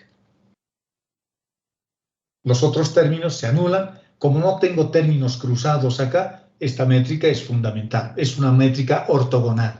Los vectores son unitarios. Y acá tengo la intersección de las superficies, ¿no? El cilindro, cuando el radio toma el valor de una constante. El plano radial, cuando el valor del ángulo toma el valor de una constante. En cilíndrica, si yo les digo θ igual a 0 grados, ustedes tendrán que mostrarme el plano XZ, pero solo la parte positiva de X, o sea, un semiplano. Si yo les digo θ igual a 30 grados o a 25 grados, tendrán que dibujar este plano verde que ven acá. Si les digo θ igual a 90 grados, tendrán que dibujar o tendrán que pintar el plano que tengo acá atrás, el plano YZ, pero solo esa parte del plano. Y la otra variable, cuando toma el valor de una constante, z igual a 1, z igual a 2, z igual a 5, lo que me está dando es, o me está generando una familia de planos horizontales. En este caso, por ejemplo, el plano celeste, porque el valor del ángulo toma el valor de una constante. ¿Y dónde está mi base? Mi base está en la intersección de las tres superficies.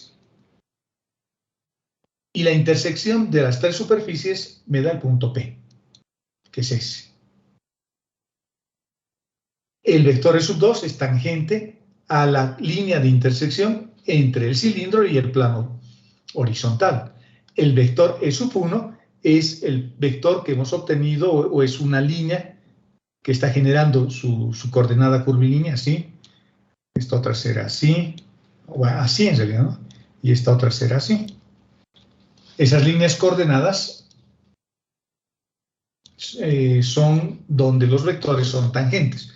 Tangente a la línea coordenada entre la intersección del plano verde con el plano celeste, tangente a la línea de intersección entre la superficie rosada y el vector azul, el plano azul, y el vector E sub 3 es tangente a la superficie rosada y a la superficie verde. Y este es mi sistema de referencia. Ese es el triedro que he formado. Es un triedro, ¿no? De vectores perpendiculares, pero tamaños diferentes. Los únicos vectores que mantienen su tamaño en este sistema son el vector E sub 3 y el vector E sub 1. Eso mantienen su tamaño. Pero el vector E sub 2 cambia de tamaño en función del radio del cilindro. Si el radio del cilindro es cada vez más grande, el vector E sub 2 va creciendo en esa proporción. Hay otro dibujo de lo mismo, visto desde otra perspectiva. ¿De acuerdo? Veamos las esféricas más y con eso yo creo que podemos dar por concluida nuestra clase. Rápidamente. Esféricas. Ecuaciones de transformación indirectas, las que conocemos, las coordenadas esféricas que conocemos. X es igual al radio por el seno del ángulo de elevación por el coseno del ángulo de azimut. Las coordenadas esféricas que han estudiado en cálculo 2. Y es igual, U, el radio seno de tita por el seno de phi. Y Z es el radio por el coseno de tita.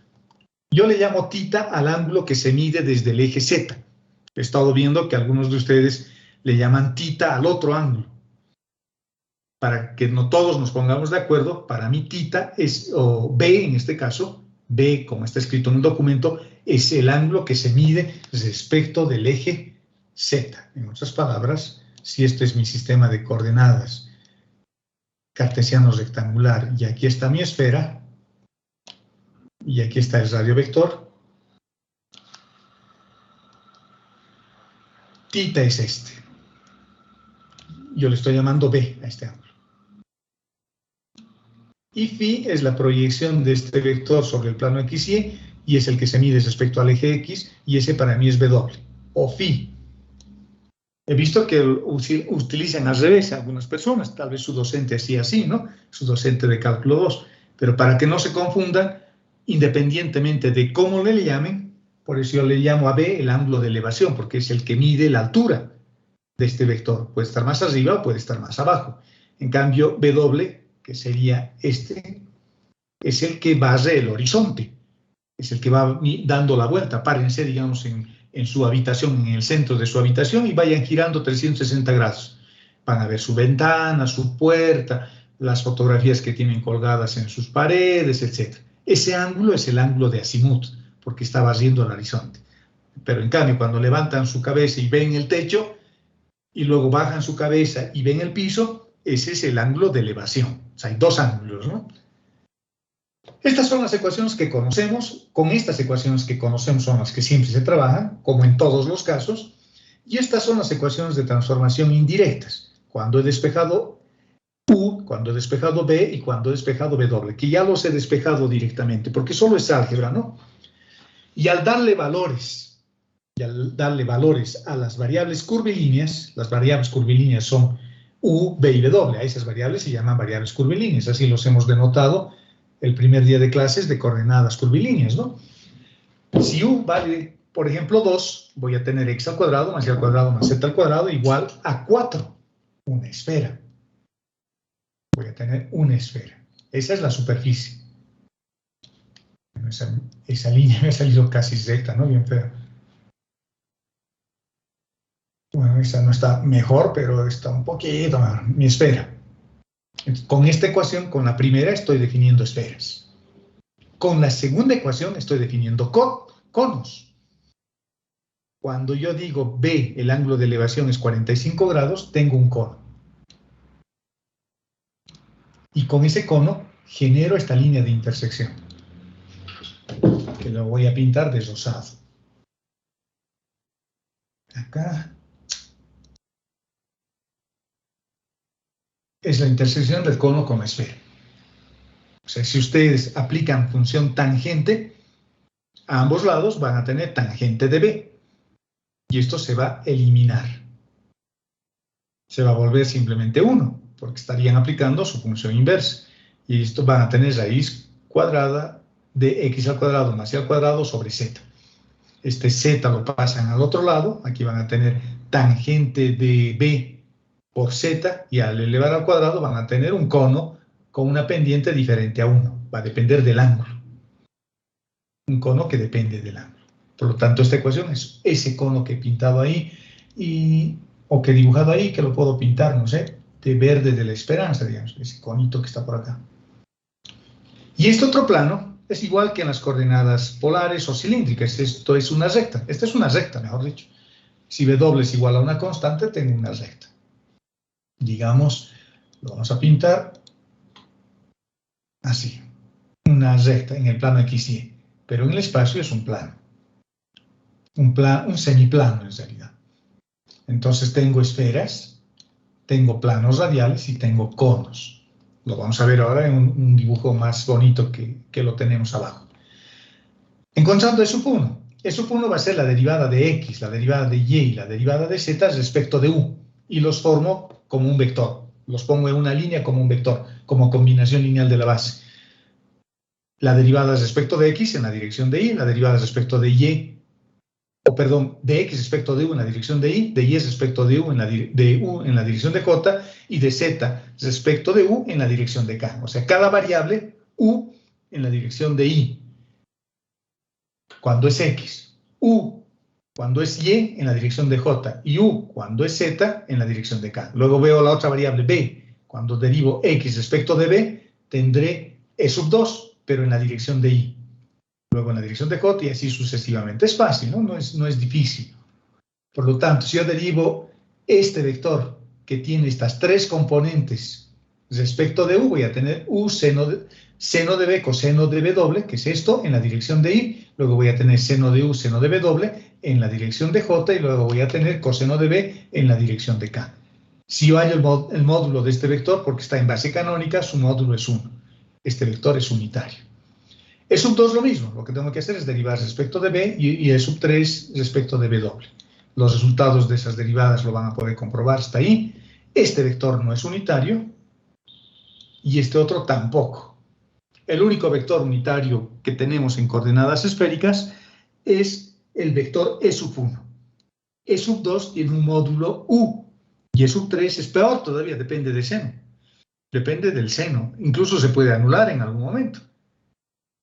Es función de U y es función del ángulo de elevación. Su matriz Gram es un poco más complicada, fíjense. Su tensor métrico, estos coeficientes que los hemos encontrado con los productos escalares, es un poco más grande.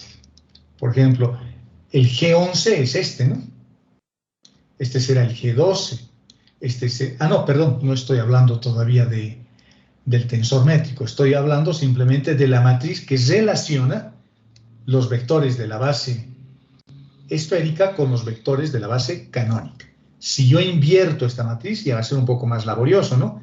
Si yo invierto esta matriz, voy a tener IJK en función de E sub 1, E sub 2 y E sub 3. Entonces, de esa matriz podemos obtener una relación entre los vectores de ambas bases. Yo estoy partiendo de la base IJK y me estoy yendo a la base E sub 1, E sub 2 y E sub 3. Mis imágenes están definidas por estos vectores, E sub 1, E sub 2 y E sub 3. Porque ahora es el vector IJK que se está mirando en un espejo y ese espejo tiene la forma de una esfera. Eso es lo que está haciendo, ¿no? Ahora recién las métricas, que es lo que estaba confundiendo hace rato. Cuando yo multiplico E sub 1, este vector, consigo mismo, voy a generar el coeficiente métrico G11 y el resultado es 1. Cuando yo multiplico E sub 1 con E sub 2, el resultado es 0. Cuando yo multiplico E sub 1 con E sub 3, el resultado es 0. Esta matriz es simétrica. Por lo tanto, si ya tengo este, también ya tengo este y también ya tengo este. E sub 1 con E sub 1 me da 1. E sub 2 con E sub 2 me da U al cuadrado. Pueden verificarlo ustedes. Y cuando multiplico en producto escalar E sub 2 con E sub 3, el resultado es 0 y automáticamente también ya tengo este. Y cuando multiplico E sub 3 con E sub 3, tengo esto. Fíjense que esta matriz, aunque no les he comentado todavía, pero es la matriz donde yo, aparte de obtener el tensor métrico, la longitud de arco, como hemos estado hallando, la métrica expresada como longitud de arco, también puedo obtener el jacobiano de transformación para mis integrales dobles o triples que calculamos. En esféricas, normalmente estamos trabajando en coordenadas esféricas, en espacios vectoriales de dimensión 3. Y su jacobiano es el radio al cuadrado por el seno de tita, por el seno de b en este caso. Y lo obtengo también acá, calculando el determinante de esta matriz. Cuando yo calculo el determinante del tensor métrico, cuando calculamos su determinante, obtenemos el jacobiano de transformación asociado a ese espacio vectorial. Y el determinante de esta matriz es u a la cuarta seno al cuadrado de b. En raíz es el jacobiano de transformación. Lo mismo para las otras, que me olvidé comentarles. Si veo mi tensor métrico para cilíndricas, que es esto, su determinante es u al cuadrado. 1 por u al cuadrado por 1. Ese es su determinante, es una matriz elemental. Y en raíz me sale u, es decir, el radio, que es el determinante en coordenadas cilíndricas. Y en polares lo mismo. En polares lo mismo. ¿Dónde están mis polares? Acá. Como está tan rayado ya se pierde, ¿no? Acá está. ¿Cuánto vale el determinante de esta matriz de 2 por 2? Vale u al cuadrado. En raíz vale u, es decir, el radio. Entonces, aparte de encontrar las longitudes de arco, también puedo encontrar sus jacobianos de transformación. Y tienen que ser definitivamente distintos de cero, ¿no? Porque de esa forma mi solución es consistente determinado. De esa forma su nulidad es cero. De esa forma el espacio vectorial no cambia de dimensión, no se comprime, no se aplasta, no se expande transversalmente, no se vuelve una línea, porque las transformaciones lineales hacen eso. Y acá estoy haciendo transformaciones lineales, estoy haciendo cambios de base, pero estas transformaciones preservan la dimensión del espacio vectorial. Si estoy partiendo de un espacio vectorial paralelepípedo, un paralelepípedo dimensión 3, me estoy yendo a un modelo esférico que también es dimensión 3, porque en realidad no me estoy yendo a una esfera, me estoy yendo a una bola, jóvenes. La esfera solo es la cáscara. Si yo estoy hablando de dimensión 3, tengo que hablar de la bola, porque el radio varía, el ángulo de elevación varía, y el ángulo de azimut varía. En cambio, en la esfera, el radio siempre es constante. Solo me quedan dos variables. Por lo tanto, estaría en un espacio vectorial de dimensión 2, si solo hablo de la esfera. Pero en coordenadas esféricas, deberíamos hablar más que de coordenadas esféricas, deberíamos decir coordenadas de una bola. Porque las bolas son sólidas. Pero no suena tan bien, ¿no? No suena tan bien, por eso se dice coordenadas esféricas, pero tampoco está tan bien ese nombre, porque cuando digo coordenadas esféricas, estoy pensando en la esfera, pero acá no estoy hablando de una esfera, estoy hablando de una bola, de un sólido, porque el radio también varía. ¿De acuerdo? Entonces, eso es lo que me faltaba mostrarles. Y finalmente, a partir de este tensor, puedo obtener la forma como se miden las distancias sobre estas superficies, sobre las esferas, sobre los conos o sobre los planos radiales. Puedo medir esas distancias lineales, ¿no? Y esto es un dibujito mejor hecho de lo que hemos hablado. La esfera está pintado de naranja, el cono, solo se ve una parte del cono, con el ángulo de elevación igualado a una constante, está pintado de un anaranjado un poco más claro, y el plano radial está pintado de celeste. Y las intersecciones me están generando mi sistema de referencia. Y fíjense que en este sistema de referencia, el origen de este sistema de referencia está ahí, en ese puntito. Y a partir de eso tengo los vectores que son tangentes a las líneas coordenadas. El vector E sub 1 está generado por la intersección del cono con el plano radial, con el plano celeste. Ahí forma una línea entre el cono y el plano. Y esa línea es la línea coordenada, es una recta en este caso. Y el vector E sub 1 es colineal a esa recta. El vector E sub 2 es un vector hacia abajo, es un vector que se le llama un vector hacia el sur. Y resulta tangente a la intersección de la esfera con el plano celeste. Es un vector que está apuntando hacia abajo. Y el otro vector, el vector E sub 3, que lo podemos ver acá, lo voy a señalar, este es el vector E sub 3, este es el vector E sub 2 y este es el vector E sub 1. El vector E sub 3 es hacia el este y resulta tangente a la intersección o a la curva que resulta de la intersección de la esfera con el cono, que es esta circunferencia. Y estas son las líneas coordenadas, esta circunferencia y esta recta. Entonces, en coordenadas esféricas, jóvenes, las líneas coordenadas son circunferencias y rectas. Y voy a tener un punto P en cada punto del espacio. Por eso se dice que son bases locales. ¿Se ha entendido, jóvenes? ¿Se ha entendido? Bueno, me imagino que se han dormido, por eso no contestan. Bueno, pienso que sí. Ahí vamos a quedar y nos vamos a ver el día viernes. Hasta el viernes, jóvenes. Hasta luego.